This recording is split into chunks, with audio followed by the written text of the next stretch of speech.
ஒரு ஊர்ல முருகேசன் அண்ணாச்சின்னு ஒருத்தர் இருந்தாரு. அவர் ஒரு மளிகை கடை நடத்திட்டு வந்தாரு. கடையில நல்ல லாபம் கிடைச்சாலும் அவர் ஊர் முழுக்க ஒரு பெரிய கஞ்சன்னு பேர் வாங்கியிருந்தாரு. இதனால அவரோட மனைவி மாலதியும் மகன் சுரேஷும் நிம்மதி இல்லாம ரொம்ப கஷ்டப்பட்டாங்க. ஒரு நாள் சாயங்காலம் வீட்டுல விளக்கு எரியறத பார்த்துட்டு முருகேசன் அண்ணாச்சி கத்துறாரு. மாலதி, எதுக்கு இப்ப 3 லைட் எரியுது? ஆள்ல யாரும் இல்லையே, அப்புறம் எதுக்கு அங்க வெளிச்சம்? இருட்ட ஆரம்பிச்சிருச்சுங்க. சமயக்கட்டை விட்டு இங்க வரும்போது தடுக்கி விழுந்துடக்கூடாதுன்னு தான் போட்டேன். இருட்லியா உட்காந்துருக்க முடியும்? நீ என்னைக்காவது ஒரு நாள் எனக்கு ஹார்ட் அட்டாக் வர வச்சிருவ போல. இருட்டா இருந்தா ஒரு 0 வாட்ஸ் பல்பு போடு, அதுவே போதும். பணம் சம்பாதிக்கிறது எவ்வளவு கஷ்டம் தெரியுமா? ஒவ்வொரு பைசாவையும் பார்த்து பார்த்து செலவு பண்ணணும். இப்படியே பண்ணிட்டு இருந்தா கரண்ட் பில் கட்ட கடைசியில பிச்சை எடுக்க வேண்டியதுதான். ராத்திரி சாப்பாட்டு நேரத்துல கூட முருகேசன் ஒவ்வொரு பருக்கையையும் கணக்கு பாப்பாரு. மாலதியே, இன்னைக்கு என்ன குழம்பு? வாசனையே வரல. ஒருவேளை தாளிக்கு கடுகு போடலையோ? கடுகு விலை என்ன விக்குதுன்னு உங்களுக்கே தெரியும். அதான் தாளிக்காமலேயே இன்னைக்கு குழம்பு வச்சுட்டேன். பேஷ், இதுதான் புத்திசாலித்தனம். ஆனா சுரேஷ், நீயே 3 சப்பாத்தி எடுக்கிற? 2 சாப்பிட்டாலே வயிறு நிறைஞ்சிடுமே. மீதி இருந்தா நாளைக்கு காலையில பழையதுன்னு தூக்கி போடாம சாப்பிடலாம்ல. அப்பா, நான் வளர்ற பையன். சரியா சாப்பிடலனா எப்படி ஆரோக்கியமா வளர முடியும்? நீங்க சாப்பிடுறத கூட இப்படி கணக்கு பார்த்தா எப்படி? முருகேசன் தன் மனைவி பிள்ளைக்கு கூட ஒரு பைசா செலவு செய்ய மாட்டாரு. ஒரு தடவை சின்ன பையனா இருந்தப்ப சுரேஷ் ஓடி வந்து அப்பா கிட்ட சாக்லேட் கேட்டான். அப்பா, என் ஃப்ரெண்ட்ஸ் எல்லாரும் சாக்லேட் சாப்பிட்றாங்க, எனக்கும் ஒன்று வாங்கித்தாங்கப்பா. சாக்லேட்டா? அதெல்லாம் உடம்புக்கு விஷம் சுரேஷ். அது எவ்வளவு விலை தெரியுமா? அந்த பணத்துல 1 கிலோ காய்கறி வாங்கலாம். சாக்லேட் சாப்பிட்டா பல்லு சொத்தையாயிடும். அப்புறம் டாக்டருக்கு வேற காசு கொடுக்கணும். காசு வீணாகும். ஓடி போயிரு. வருஷங்கள் உருண்டோடி சுரேஷ் வளர்ந்து பெரியவனானான். அவனுக்கு கிரிக்கெட் விளையாடுறதுல ரொம்ப ஆர்வம். ஒரு நாள் அவன் அப்பா கிட்ட வந்து கேட்டான். அப்பா, நான் ரொம்ப நல்லா கிரிக்கெட் விளையாடுவேன்னு என் கோச் சொன்னாரு. எனக்கு ஒரு கிரிக்கெட் பேட் மட்டும் வாங்கித்தாங்க, நான் பெரிய கிரிக்கெட்டர் ஆவேன். பேட்டா? அப்படின்னா மரத்துண்டை வச்சு விளையாடுறதுக்கு எதுக்கு அவ்வளவு வேலை கொடுத்து புதுசா பேட் வாங்கணும்? இப்போதைக்கு எதுவும் கிடையாது. முதல்ல படிப்பை பாரு, அப்புறமா யோசிக்கலாம். முருகேசன் தன் கஞ்சத்தனத்துக்கு தீர்வு காண ஒரு சாமியார் கிட்ட ஆலோசனை கேட்டாரு. அந்த சாமியார் ஒரு யோசனை சொன்னாரு. அண்ணாச்சி, மகனுக்கு எடுத்த உடனே பேட்டு வாங்கி தராதீங்க. ஒரு மரக்கட்டையையும் கல்லையும் கொடுத்து விளையாடச் சொல்லுங்க. அதுல அவன் 100 ரன் எடுத்தா பேட்டு வாங்கி தர்றதா சொல்லுங்க. அதான் புத்திசாலித்தனம். முருகேசன் வீட்டுக்கு வந்து சுரேஷ் கிட்ட ஒரு மரக்கட்டையை கொடுத்தாரு. இந்தா சுரேஷ், சாமியார் சொன்னாரு இதுதான் பெரிய வீரர்களுக்கு அடையாளம்னு. இந்த கட்டையில முதல்ல 100 ரன் அடி, அப்புறமா பேட் பத்தி பேசலாம். என்னப்பா இது? ஊர்ல எல்லாரும் பேட் வச்சு ஆடுறாங்க, என்ன மட்டும் மரக்கட்டையை வச்சு ஆட சொல்றீங்க? இது கொஞ்சம் கூட நியாயமே இல்லப்பா. சுரேஷ் வேற வழி இல்லாம வருத்தத்தோடவே போனா. இத பார்த்த மாலதிக்கு மகனை நினைச்சு ரொம்ப வருத்தமா இருந்தது. நாட்கள் போக போக சுரேஷுக்கு அப்பா மேல கோபம் வந்தது. ஒரு நாள் ராத்திரி மாலதி பழைய கிழிஞ்ச புடவைய தச்சிட்டு இருந்ததை பார்த்து சுரேஷ் ஆத்திரப்பட்டான். அம்மா, அப்பா கிட்ட இவ்வளோ பணம் இருக்கு, ஆனா உனக்கு ஒரு புது புடவை கூட வாங்கி தர மாட்டேங்கிறாரே, இது நீ ஏன் சகிச்சுக்கிற? என்ன பண்றது சுரேஷ், அவர் குணமே அதுதான்னு பழகிடுச்சு. நமக்காக இல்லனாலும் பின்னால உனக்காக தான் சேர்த்து வைக்கிறேன்னு சொல்றாரு. அப்போ அங்க வந்த முருகேசன் மாலதிய கோபமா கேட்டாரு. மாலதி, இன்னும் என்ன பண்ணிட்டு இருக்க? அந்த விளக்கு அணைச்சிட்டு போய் தூங்கு. என்ன எவ்வளவு வீணாகுது பாத்தியா? மாலதி ஒரு பெருமூச்சோட சொன்னாங்க. என்னங்க, இந்த வீட்டோட விளக்கு அணையாம இருக்கிறதுக்கு நான் இன்னும் எவ்வளவுதான் கஷ்டப்படணும்?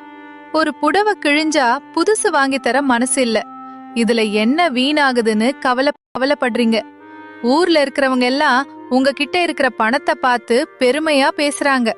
ஆனா உங்க பொண்டாட்டி ஒட்டு போட்ட துணியை கட்டிட்டு இருக்கிறத பார்த்தா என்ன நினைப்பாங்க? யாரு என்ன நினைச்சா எனக்கு என்ன? காசு நம்ம கையில இருந்தாதான் உலகம் மதிக்கும். இல்லீங்க, தப்பு பண்றீங்க. நம்ம பையன் வளர்ந்துட்டான். மத்தவங்க முன்னாடி அவன் தலை குனிஞ்சு நிக்கிறத பார்க்க எனக்கு வலிக்குது. நீங்க பணத்தை சேமிக்கல, எங்க சந்தோஷத்தை சிறைப்பிடிச்சு வச்சிருக்கீங்க. இதையெல்லாம் பார்த்த சுரேஷ் கோபமா அங்கிருந்து போனான். வருஷங்கள் உருண்டோடிச்சு. சுரேஷ் வளர்ந்து பெரியவனானான். சுரேஷோட 18வது பிறந்த நாளுக்கு மாலதி பிடிவாதம் பிடிச்சதால முருகேசன் ஒரு விருந்து வச்சாரு. ஆனா அந்த விருந்துல பருப்பு குழம்பு வெறும் தண்ணி மாதிரி இருந்தது. வந்தவங்க எல்லாம் சாப்பிட்டுட்டு சொன்னாங்க. என்னாச்சு? இவ்வளவு பெரிய கஞ்சத்தனம் ஆகாது. இது பருப்பு குழம்பா இல்ல கழுவுன தண்ணியா? பூரி கூட எண்ணித்தான் வைக்கிறீங்க. எங்களை என்ன எலிய நினைச்சிங்களா? போதும் உங்க விருந்து, நாங்க கிளம்புறோம். வந்தவங்க திட்டிட்டு போனதும் சுரேஷுக்கு கோபம் அதிகமாச்சு. கொஞ்ச நாளைக்கு அப்புறம் சுரேஷ் கடையில கல்லாவுல உட்கார ஆரம்பிச்சான். அப்போ கடையோட கணக்காளர் ராமையா முருகேசன் கிட்ட ஒரு விஷயம் சொன்னாரு. அண்ணாச்சி, நம்ம கடையோட கூரை ஓட்டையா இருக்கு. மழை வந்தா சாமானெல்லாம் நனைஞ்சு வீணாயிடும். கொஞ்சம் சரி பண்ணா நல்லா இருக்கும். ராமையா, அந்த ஓட்ட வழியா வர்ற வெளிச்சம் நமக்கு கரண்ட் பில்ல மிச்சப்படுத்துதுன்னு யோசிங்க. மழை வந்தா கீழே ஒரு வாழிய வைங்க. அந்த தண்ணிய வச்சு கடைய கழுவிடலாம். அப்பா, இது ரொம்ப ஓவர். கடையில் இருக்கிற அரிசி பருப்பு மூட்டையெல்லாம் வீணாயிடும். நமக்கு லட்சக்கணக்கில் நஷ்டம் வரும். அப்படிலாம் எதுவும் நடக்காது சுரேஷ். மழை வரும்போது ஏதாவது தார்பாய கூரை மேல போட்டுக்கலாம் விடு. ஒரு நாள் சாயங்காலம் முருகேசன் கடையோட லாபத்தை பத்தி சுரேஷ் கிட்ட கேட்டாரு. என்னைக்கு கல்லாவுல நிறைய வியாபாரம் நடந்த மாதிரி இருக்கு. லாப கணக்கை எடுத்து வை, எவ்வளவுன்னு பாப்போம்.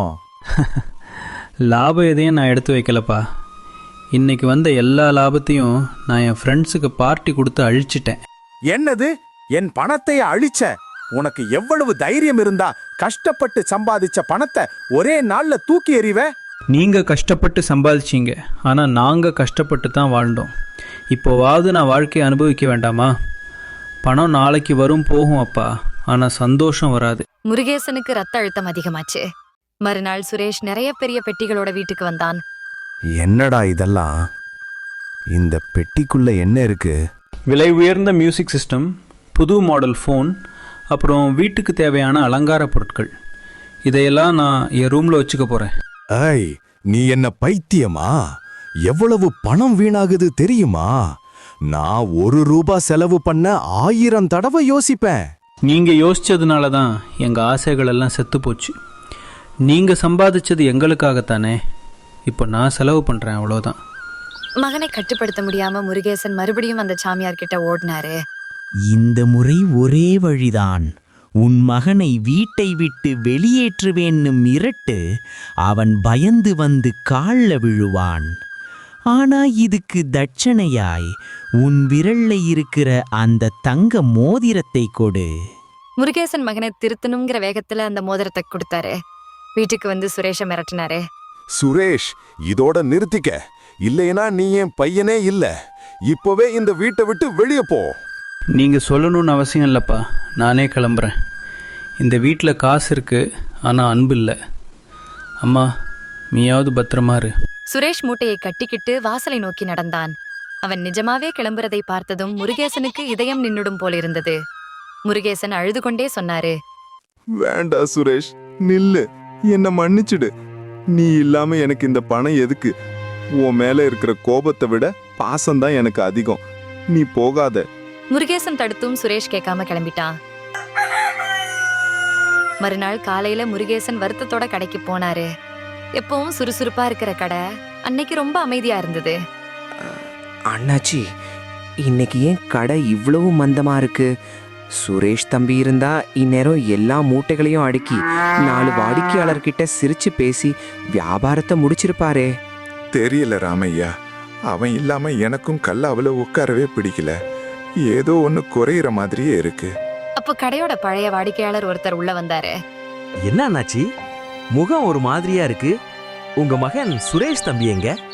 அவர் இருந்தா தான் எனக்கு சரியான பொருளை எடுத்து தருவாரு. அந்த பையன் கைராசி அப்படி. ஆமாங்க அண்ணாச்சி, போன வாரம் நான் காசு பத்தாம நின்னப்போ பரவாயில்ல பெரியவரே, அப்புறம் கொடுங்கன்னு சொல்லி அம்பா கொடுத்தாரு. உங்களை போல இல்லாம அந்த பையன் ஒரு மகராசம்.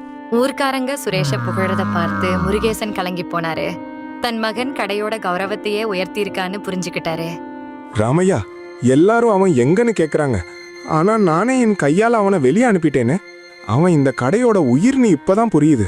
அவன் வெறும் கல்லாவுத உட்கார்ற பையன் இல்ல, இந்த கடையை தேடி வர்றவங்களோட நம்பிக்கையா இருந்திருக்கான். ஆமாங்க அண்ணாச்சி, அவர் போனதுல இருந்து கடை அனாத மாதிரி கிடக்கு. பணத்தை எண்ணி வைக்க நீங்க போதும், ஆனா கடையை நடத்த சுரேஷ் தம்பி தான் வேணும். போதும் ராமையா, எனக்கு பணமும் வேணாம், வியாபாரமும் வேணாம். எனக்கு என் மகன் வேணும். அவன் இல்லாம இந்த கல்லா பெட்டி வெறும் இரும்பு பெட்டி தான். நான் இப்பவே அவனை தேடி போறேன். முருகேசன் கடையை அப்படியே போட்டுட்டு சுரேஷை தேடி ஓடினாரு. ஆனா கண்டுபிடிக்க முடியல. அன்னைக்கு ராத்திரி முருகேசனுக்கு தூக்கமே வரல. மாலதி, சுரேஷ் சாப்பிட்டானான்னு தெரியலையே. அவன் எங்க தூங்குவான்?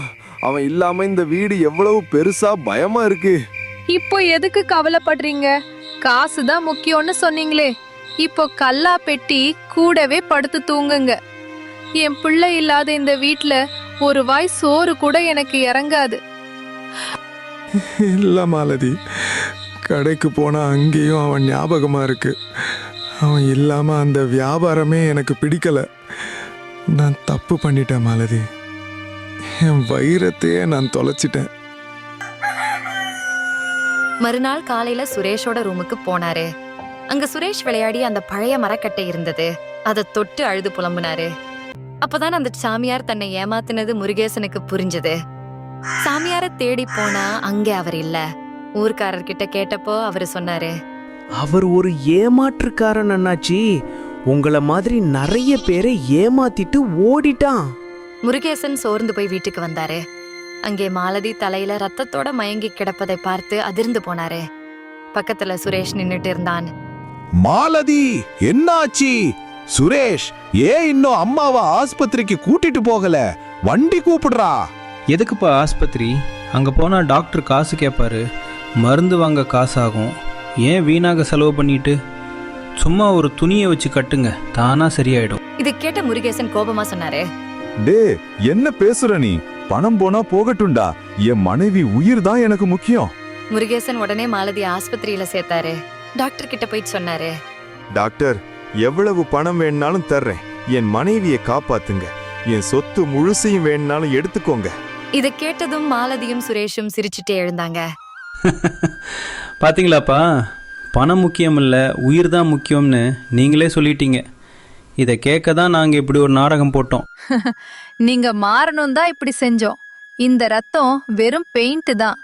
பணம் சேர்க்கறது தப்பில்ல, ஆனா அதுக்காக வாழ்க்கைய வாழாம இருக்கிறது தான் தப்பு. என்ன மன்னிச்சிடுங்க. நான் பணத்துக்கு கொடுத்த மரியாதையை என் குடும்பத்துக்கு கொடுக்கல. இனிமே நான் இப்படி இருக்க மாட்டேன். நாம சந்தோஷமா இருப்போம்.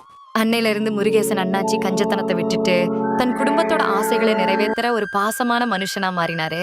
இந்த கதை உங்களுக்கு பிடிச்சிருந்தா ஹை பட்டனை கிளிக் பண்ணி லைக், ஷேர் மற்றும் சப்ஸ்கிரைப் பண்ணுங்க. நன்றி, வணக்கம்.